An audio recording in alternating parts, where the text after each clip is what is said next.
La médicalisation de la grossesse, bon, c'est un sujet qui est passionnel, qui a été fort débattu. Pourquoi? Parce que cette médicalisation a été nécessaire à un moment pour maîtriser donc la mortalité et la morbidité, c'est-à-dire permettre que les enfants arrivent dans de meilleures conditions, mais a entraîné à l'époque où on ne pouvait pas intégrer le registre affectif, émotionnel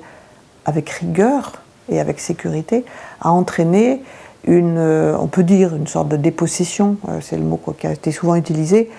qu'on ne savait plus qui accouchait. Si c'était le médecin qui accouchait, on disait d'ailleurs c'est le médecin qui accouche, et les femmes ne mettaient plus leur enfant au monde. Donc il y a eu un mouvement critique, un mouvement sociologique d'ailleurs, de réaction, parce qu'en effet, cette attitude, et on en a vu les effets,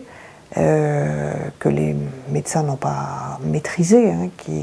dont ils ont pris conscience au fur et à mesure, quand ils ont été eux-mêmes plus en sécurité, a entraîné une certaine passivité chez les femmes,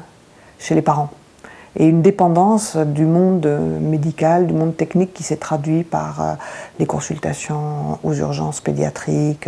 après le retour à la maison. C'est-à-dire n'ont pas favorisé la prise d'autonomie de ces parents.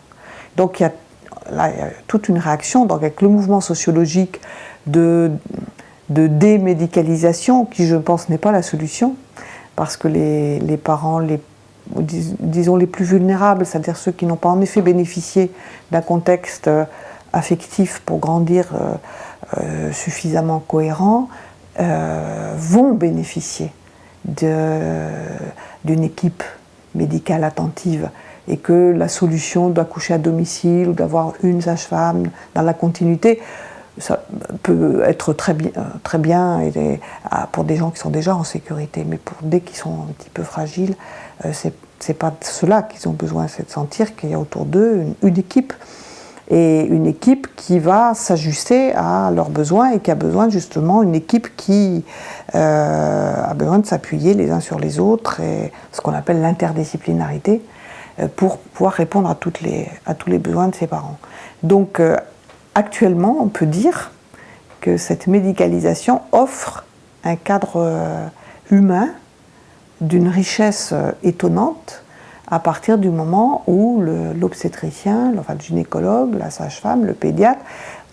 sont tous reliés par ce souci de s'ajuster aux besoins précis de ces parents-là, dans une continuité suffisante. Et pour des parents qui ont eu des histoires chaotiques, c'est une expérience tout à fait neuve pour eux.